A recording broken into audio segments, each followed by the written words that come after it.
ব্যাংকের ম্যানেজারের সঙ্গে কথা বলেই বাড়ি নিলাম করার হাত থেকে বাঁচিয়ে নিল অনিরুদ্ধ আর বাণী। হ্যাঁ বন্ধুরা, এমনটা দেখা যাবে। তাই সম্পূর্ণ জানতে ভিডিওটিতে লাইক দেওয়া, চ্যানেলটি সাবস্ক্রাইব করে দেখতে থাকুন। গল্পের শুরুতে দেখা যাবে সবাই মিলে খুব সুন্দরভাবে পুজোর আয়োজন করে। সেখানে বাণী গানও গায় আর খুব সুন্দরভাবে পুজোটা শেষ হয়। তখন ঠাকুরমশাই বাণীর খুব প্রশংসা করে আর বলে, বেঁচে থাকো মা, বেঁচে বেঁচে থাকো, সৌভাগ্যবতী হও, তোমার মতো সুলক্ষণা মেয়ে এই বাড়িতে আর কজন আছে। তুমি নিজের পরিবার এবং সবাইকে আগলে রাখবে, আগলে রাখতে পারবে, সেই শক্তি তোমার মধ্যে আছে। ঠাকুর মশাইয়ের এত প্রশংসা করা শুনেই নয়ন মনে মনে বলে, দুধ এই যাচ্ছে না কেন ঠাকুর মশাই? যখনই আসে বাণীর একদম প্রশংসা করতে বসে যায়, ভালো লাগে না আর। তখন এই কথা ভেবেই প্রচন্ড রেগে যায় নয়নতারা। তারপরে দেখা যাবে ঠাকুর মশাই চলে যেতে লাগলেই হঠাৎ করে বিক্রম দেব সেখানে আসে। আর ওইদিকে প্রদীপটা নিভে যেতে লাগলেই অনিরুদ্ধ আর বাণী মিলেই প্রদীপটাকে নিপতে আর দেয় না, দুদিক থেকে হাত দিয়ে আগলে নেয়। তখনই বিক্রমদেব আসে আর বলে, স্নান যাত্রার আয়োজন হচ্ছে তাই তো, কিন্তু এই বাড়িতে তো তোমাদের পুজো হবে না। তখন তো সবাই বিক্রমদেবকে দেখে চমকে যায়। তখন সবাই দাঁড়িয়ে পড়ে। ওইদিকে বিক্রমদেব বলে, যাক, দেখে ভালো লাগলো, কিন্তু এই বাড়িতেও তোমাদের থাকবে না, তাহলে এই বাড়িতে আয়োজনটা কি করে হবে? আমি না শুধু সেটাই ভাবছি, তোমাদের না এই বাড়ি থেকে চলে যেতে হবে, এই বাড়ির ছাদছাড়া হবে তোমরা। তখন বাণী আর অনিরুদ্ধ কি বলবে কিছুই বুঝতে পারে না। ওইদিকে মৌলি ভীষণ খুশি হয়ে যায় আর মনে মনে ভাবে, যাক, চলে এসেছে বিক্রম দেব। এতক্ষণ তো বাণীর খুব জয় জয় গান হচ্ছিল তাই না, এই এদের জন্য না বিক্রম দেবই ঠিক আছে। তখন অনিরুদ্ধ বলে, আপনি আপনি এখানে কেন এসেছেন? আপনার এখানে কি কাজ? তখন বিক্রম দেব বলে, আরে আমারই তো এখানে কাজ, কারণ এই যে তোমরা যে বাড়িতে দাঁড়িয়ে আছো সেই বাড়িটা তো তোমাদের থাকবে না। তখন বাণী বলে, আপনি কোথা থেকে চলে আসেন বলুন তো? তখন দাদু বলে, তুমি আবার এসেছো, তোমার লজ্জা শরম বলতে কিছু নেই তাই না? তখন বিক্রমদেব বলে, এভাবে উত্তেজিত হবেন না, আপনাদের ভালোর জন্যই তো আমি এখানে এলাম। তখন নকুল বলে, হ্যাঁ, আপনি আসলে না, ভালো হোক বা না হোক, খারাপটা তো হয় সেটা তো বুঝতে পেরেছি। তখনই নমিতা সেখান থেকে তানিয়াকে নিয়ে চলে যায়। তখন শ্যামলী নয়নতারাকে বলে, আচ্ছা বেয়ান, এই লোকটা কে গো? আমি না কিছুতেই চিনতে পারছি না এই লোকটাকে। আর মাঝখানে কেন যে তীর্থে গিয়েছিলাম সেজন্য না সবকিছু মিস করেছি। এই লোকটা একদম ওই সিরিয়ালের ভিলেনদের মতো। তখনই বিক্রম দেব সবাইকে বলে, এই বাড়িটা নিলামে উঠছে, এই বাড়িতে আপনারা থাকতে পারবেন না, আপনাদের এই ছাদ আর থাকবে না মাথার উপরের। তখনই দাদু সবাই মিলে প্রচন্ড রেগে যায় বিক্রম দেবের ওপর। তখন সাথী বলে, তুমি আবার এখানে এসেছো, তোমার লজ্জা করে না? না, তুমি এই বাড়িতে কেন আসো বলো তো বারবার? চলে যাও, এক্ষুনি এই বাড়ি থেকে বেরিয়ে যাও, তোমার কোনো কথা আমরা বিশ্বাস করি না। তখন বিক্রম দেব বলে, আহ সাথী, তোমাকে আমি কতবার বলেছি এরকম উত্তেজিত হবে না। তা তোমার বর কোথায়? ও, তোমার বর তো আবার অন্য একটা মহিলাকে নিয়ে নাকি অন্য জায়গায় থাকে, এরকমটাই তো শুনেছিলাম, তাই না? তখন বিক্রম দেবের এই কথা শুনে প্রচন্ড রেগে যায় অনিরুদ্ধ আর চিৎকার করে ওঠে। তখনই বাণী বলে ওঠে, আচ্ছা, এই বাড়ির কে কোথায় থাকে সেই ভাবনা না আপনার করতে হবে না, আর সেই কথা আপনাকে বলতেও হবে না। আপনি এখানে কেন এসেছেন? কেন এসেছেন আপনি? আপনাকে বারবার বলেছি না আমাদের বাড়িতে পা রাখবেন না। তখন অনিরুদ্ধ বলে, আপনাকে অনেক সহ্য করছে, আর কিন্তু সহ্য করব না। তখন বিক্রমদেব বলে, শোনো, তোমার কথাগুলো শুনলাম, কিন্তু মানতে পারবো না। তখন ঈশানী বলে, আজকে স্নান যাত্রার দিনে আমাদের বাড়ির কোনো গেস্টকে বাড়ি থেকে বের করে দেওয়ার আমাদের ট্রেডিশন নেই, না হলে আপনাকে এই বাড়ি থেকে বের করে দিতাম। আপনি এই বাড়ি থেকে এক্ষুনি বেরিয়ে যান। তখন পিনাক্ষী বলে, একদম ঠিক বলেছো ঈশানী, কিন্তু এখন দারোয়ান ডেকে বের করে দেবো। তখন বিক্রমদেব বলে, তোমরা কি বাংলা কথা বোঝো না নাকি? শুনুন ম্যাডাম, আপনার কথাগুলো না আমার কাছে দারুণ মিষ্টি লাগে, ইচ্ছা করে মানতে, কিন্তু সরি, আপনার কথাগুলো না আমি মানতে পারছি না, তাই এই বাড়ি থেকে আমি বেরোতেও পারছি না। এই বাড়ির ছাদটা তো আপনার মাথায় থাকবে না আপনাদের। তখন বাণী বলে, মানে কি বলতে চান আপনি? কেন এসব কথাগুলো বলছেন? তখন নয়নতারা বলে ওঠে, এই কে আপনি? হ্যাঁ, এইভাবে বারবার করে এই বাড়িতে কেন চলে আসেন বলুন তো? আর আপনি বললেই হলো মাথা ছাদ থাকবে না, এই বাড়িটা না আমাদের। তখন বিক্রমদেব বলে, না, এই বাড়িটা আপনাদের নয়, এই বাড়িটা আপনাদের ছিল, এখন আর নেই। তখন দাদু প্রচন্ড রেগে যায় আর বলে, পিনাক্ষী, অনিরুদ্ধ, তোমরা এখনো সহ্য করছো কেন? ওকে এক্ষুনি ঘাড় ধাক্কা দিয়ে বাড়ি থেকে বের করে দাও। এই বলে দাদু হঠাৎ করে বুকে ব্যথা উঠে যায়। তখন আবার বিক্রমদেব বলে, শুনুন কাকাবাবু, আপনাকে কি বলেছি, উত্তেজিত হবেন না, উত্তেজিত হওয়া ঠিক নয়। বললাম তো এই বাড়িটা আপনাদের নয়, আর তাই আপনারা কাউকে এই বাড়ি থেকে ঘাড় ধাক্কা দিয়ে বের করতে পারেন না। এই বলেই দাদুকে ধাক্কা দিয়ে সেখান থেকে বিক্রমদেব ফেলে দেয়। তখন পিনাক্ষী সঙ্গে সঙ্গে দাদুকে ধরে ফেলে। তখন অনিরুদ্ধ বলে, আপনার এত বড় সাহস, আপনি দাদুর গায়ে হাত তোলেন? আপনাকে এত বড় সাহস কে দিয়েছে? যে আপনি শিবনাথ রায়ের গায়ে হাত দিবেন? তখনই ঈশানী বলে ওঠে, বাবা। তখন অনিরুদ্ধ প্রচন্ড রেগে যায় আর বলে, আপনাকে কিন্তু আমি সংযত হতে বলেছি, আপনার এত বড় সাহস হয় কি করে? তখন বিক্রমদেব বলে, খবরদার, আমার সঙ্গে এরকম ভাবে কথা বলবে না। তখনই ব্যাংকের দুজন অফিসার সেখানে চলে আসে আর এসেই বলে, ওনার সঙ্গে আপনারা এরকম ভাবে কথা বলতে পারেন না, উনি যা বলছে একদম ঠিক বলছে। আপনারা অনেক টাকা লোন করেছেন, অনেক টাকা ঋণ, তার জন্যই ব্যাংক আপনাদের বাড়িটা নিলাম করবে। কালকেই নিলামের ডেট, বুঝতে পেরেছেন? কালকের পর থেকে এই বাড়িটা আপনাদের আর থাকবে না। তখন বিক্রম দেব বলে, এই বাড়িটা আমার হবে, এই বাড়ির মালিক হব এই বিক্রম দেব। তখন বাণী বলে, তাই নাকি? আমিও দেখে নেই আপনি কি করে এই বাড়ির মালিক হন। শুনুন, এই বাড়িটা না আমাদের, তাই আমাদের এই বাড়ি আর বাড়ির ছাদ কেউ আমাদের মাথা থেকে সরিয়ে নিতে পারবে না। আমিও এই রায়বাড়ির মেয়ে, আমি আজকে প্রতিজ্ঞা করছি, এই রায়বাড়িতে রথযাত্রার আয়োজন করব আমরা, এই রায়বাড়ি আর চ্যাটার্জি বাড়ির মানুষজন। এটা আমার প্রতিজ্ঞা। তখন তো বিক্রমদেব এই কথা শুনে হাসতে থাকে আর বলে, বাহ ম্যাডাম, খুব ভালো ডায়লগ দিলেন। সিরিয়ালে না এরকম ডায়লগ অনেক চলে। আমার এক বন্ধু আছে জানাশোনা, আপনার নামটা যদি বলে দিই না, আপনি কিন্তু একটু কাজ করতে পারবেন আর সেখান থেকে টাকা উপার্জন করতে পারবেন। সেই ব্যবস্থা কিন্তু আমি করে দিতে পারি। আর শুনুন, এই বিক্রম দেব কথা দিচ্ছে, এই বাড়িতে রথযাত্রার আয়োজন করবে এই বিক্রম দেব। আপনি না কিচ্ছু করতে পারবেন না, আপনারা কেউ কিছু করতে পারবেন না। এই বলে সবাই সেখান থেকে চলে যায়। তখন মৌলি বলে ওঠে, দেখেছো, এই সবকিছু নিয়ে বাণীর জন্য হয়েছে, বাণী এই সবকিছু করেছে। এই বাণী যদি আর্যকে চাকরিটা না দিত না, তাহলে এরকম কিচ্ছু হতো না, কিচ্ছু না। আজকে বিক্রমদেব এসে এইভাবে শাসিয়ে গেল। তখনই অনিরুদ্ধ বলে, একদম চুপ মৌলি, মৌলি একটা কথা বলবে না তুমি। তখন বাণী বলে, আজকে বিপদের দিনে তুমি আজকেও আমাকে আক্রমণ করবে? তখনই নকুল বলে, এই সবকিছু না তোমার করা, এই সবকিছুর পিছনে তোমারও হাত আছে। তুমি কিন্তু সবকিছু করতে পারো মৌলি, সেটা আমি জানি। তখন নয়নতারা নকুলের দিকে তাকিয়ে থাকে।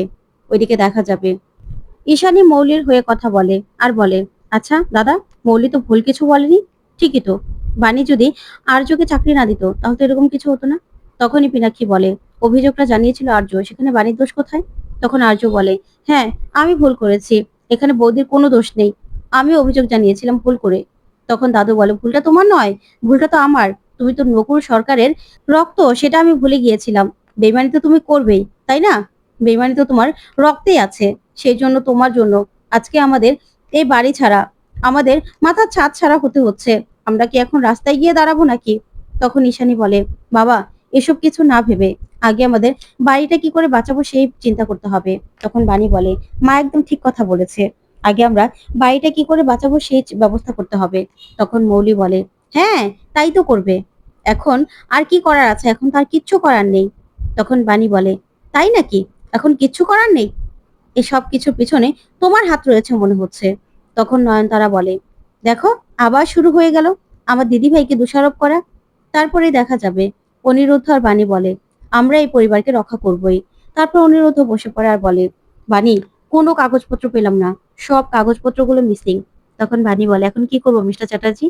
তখন অনিরুদ্ধ বলে, আমি ব্যাংকের ম্যানেজারের সঙ্গে একটা অ্যাপয়েন্টমেন্ট ঠিক করেছি, আমি যাচ্ছি। তখন বাণী বলে, আমিও যাব, চলুন আপনি।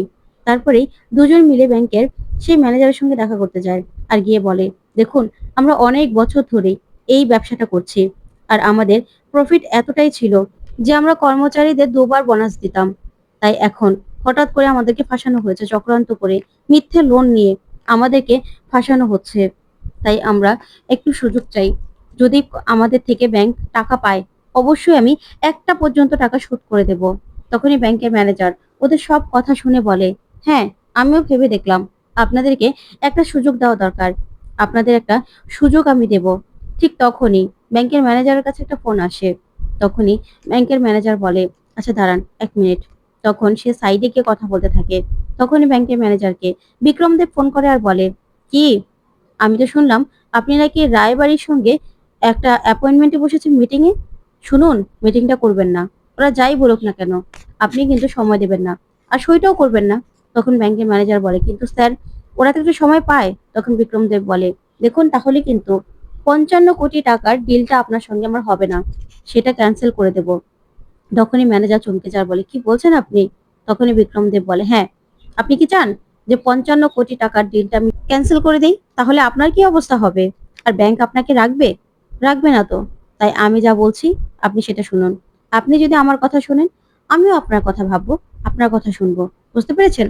তখনই ব্যাংকের ম্যানেজার বিক্রম দেবের কথা শুনে রাজি হয়ে যায়। তারপর অনিরুদ্ধ বাণীকে বলে, সরি, আমি আপনাদের কোনো সুযোগ দিতে পারছি না। অনেক ভেবে দেখলাম যে আপনাদের সুযোগ দেওয়া সম্ভব হচ্ছে না। তখন বাণী বলে, কিন্তু স্যার, আপনি তো একটু আগেই বললেন আমাদের সুযোগ দেবেন। তখন ব্যাংকের ম্যানেজার কি বলবে কিছুই বুঝতে পারেন না। তখন একটা কাজের কথা বলেই সেখান থেকে হরিধরি করে বেরিয়ে চলে যায়।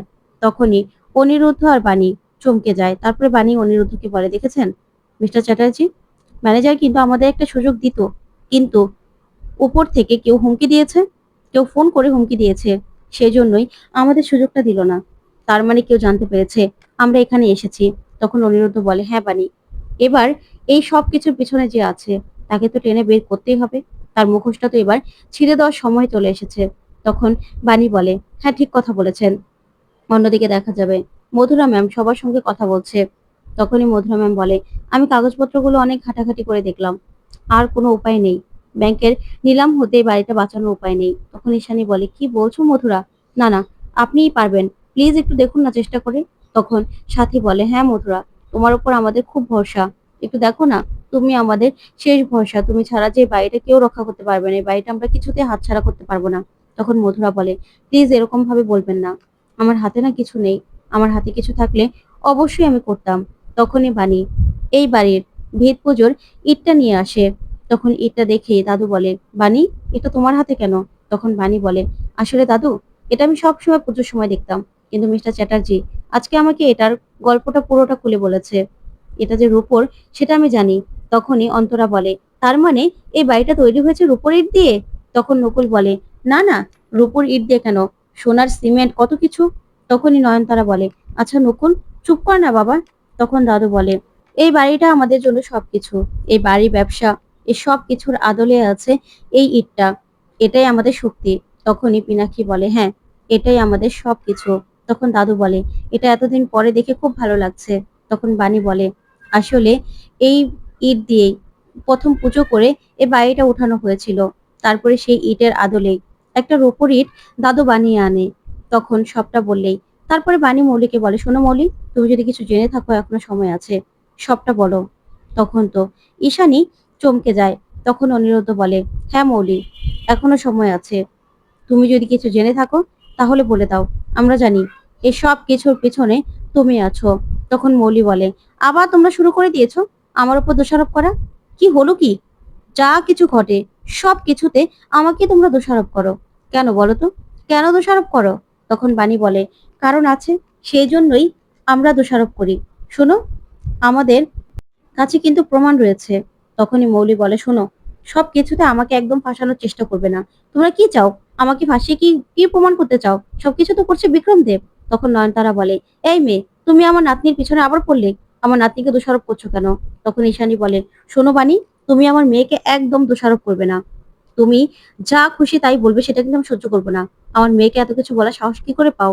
তখন অনিরুদ্ধ বলে, দেখুন মাসিমা, আমরা এভাবে বলতাম না, যদি না কোনো প্রমাণ পেতাম। আমাদের হাতে প্রমাণ আছে বলে আমরা বলছি। তখন মৌলি ভয় পেয়ে যার মনে মনে বলে, এই রে, কোনো প্রমাণ পেয়ে গেল নাকি? তখন বাণী বলে, এখন হয়তো আমাদের হাতে প্রমাণটা নেই, কিন্তু এই যে আমরা বাইরে যা যা করতে যাচ্ছি সবকিছু কি করে সবাই জেনে যাচ্ছে বলো তো? সেদিন আমরা আর্য ঠিকানাটা পেলাম, সেটাও কি করে যেন জেনে গেল আমাদের অপহরণ করা হলো। তারপরে অফিসে যাব কাগজপত্র আনার জন্য, সেখানেও আমাদের আগে গুন্ডারা পৌঁছে গেল, সেখানে থেকে সব কাগজপত্র মিসিং। আজকে আমরা ব্যাংকের ম্যানেজারের সঙ্গে অ্যাপয়েন্টমেন্ট নিয়ে কথা বলতে গিয়েছি, সেটাই বা জানলো কি করে? কেউ ফোন করে ব্যাংকের ম্যানেজারকে হুমকি দিল, আর উনি আমাদের সুযোগটা দিল না। তাহলে এই সব কিছু বাড়ির কেউ না বললেই কি করে বাইরের লোক জেনে যায়? আর তাছাড়া টাকার গয়নাগুলো যে বাড়ি থেকে পাওয়া গেছিল, তার প্লাস্টারটাও কাঁচা ছিল। তখন মধুরা বলে, হ্যাঁ তাই তো, আমার মনে হচ্ছে বাড়িতে কেউ আছে, না হলে বাইরে থেকে টাকার গয়নাগুলো এই বাড়িতে কি করে আসলো? কেউ অবশ্যই রেখেছে। তখন পিনাক্ষী বলে, হ্যাঁ এই কথাটা না আমি অনেকবার ভেবেছি। তখনই মৌলি ইচ্ছে করে বাণীকে ফাঁসিয়ে দেয় আর বলে, আচ্ছা বাণী, এই সব কিছু আবার তুমি করনি তো? তো বন্ধুরা, কেমন লাগলো আজকের আপডেট? কমেন্ট করে জানাতে ভুলবে না। আর পরবর্তী আপডেট পেতে অবশ্যই চ্যানেলটি সাবস্ক্রাইব করবে। ধন্যবাদ।